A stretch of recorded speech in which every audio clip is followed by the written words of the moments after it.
1er février 2019, le camarade a été libéré. Et donc, on n'a pas eu l'occasion de venir le saluer. Et ça a été vraiment l'occasion pour nous de venir lui dire Yako pour toute la douleur, tout ce qu'il a traversé comme difficulté. Et puis, bon, lui donner toutes les informations par rapport à la mise en place de notre cadre de concertation. Comme on le dit toujours entre nous, l'UNAFESI, c'est vraiment la Suisse de tous les FESIS. Ce n'est pas un mouvement à caractère politique, c'est plutôt une organisation qui doit rassembler tout le monde et créer les conditions de la réconciliation et de la paix entre nous d'abord, et puis entre nous et le reste du peuple de Côte d'Ivoire. Et donc, je suis venu ici donc, pour lui donner ces informations. Et puis, je vais profiter en même temps pour le féliciter par rapport à la dynamique, la posture dans laquelle il est, parce que depuis quelques mois, il lance des appels à la réconciliation, à la paix. Et c'est vraiment cela qui est notre leitmotiv en ce moment. Donc, je vais profiter de l'occasion pour lui dire de persister là-dedans. C'est vrai que peut-être qu'en ce moment, à cause de tout ce qui se passe dans le pays, c'est difficile d'entendre des voix qui appellent à la paix, à la réconciliation.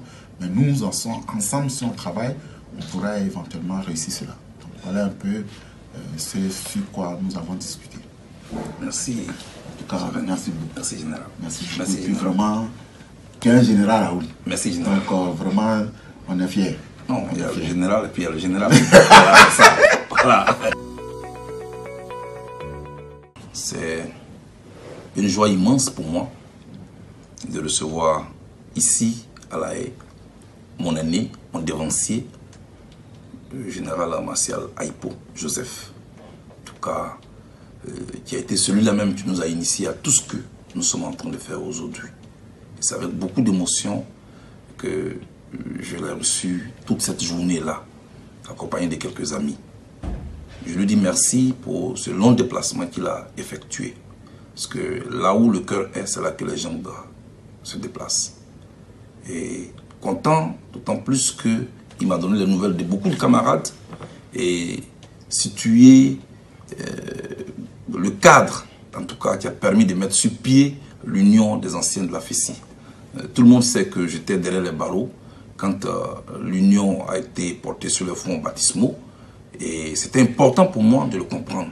Je n'avais jamais voulu me prononcer sur cette union-là tant que je n'avais pas rencontré l'initiateur lui-même. Aujourd'hui, il m'a expliqué. Et je pense que nous tous, on doit comprendre que ce n'est pas partout qu'on fait la politique.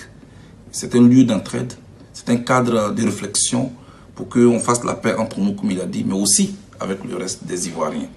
Et vous comprenez donc que mon inspiration et mon engagement pour la paix, je ne l'ai dit nulle part ailleurs que dans ce qui m'a été enseigné par celui qui est là, à ma droite, qui est mon vrai maître en fait. Donc, je voulais vraiment lui dire merci.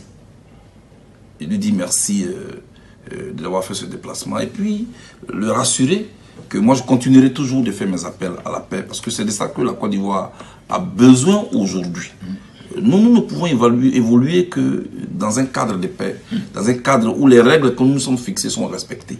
Mais là où il y a la belligérante permanente, le développement ne peut pas, je veux dire, être mis à profit pour les Ivoiriens eux-mêmes.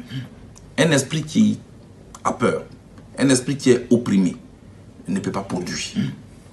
Nos pays ont besoin de calme, notre pays en particulier, tirant les leçons de notre histoire récente, dont on n'a pas encore fini de penser les plaies. La Côte d'Ivoire a plus que besoin de paix.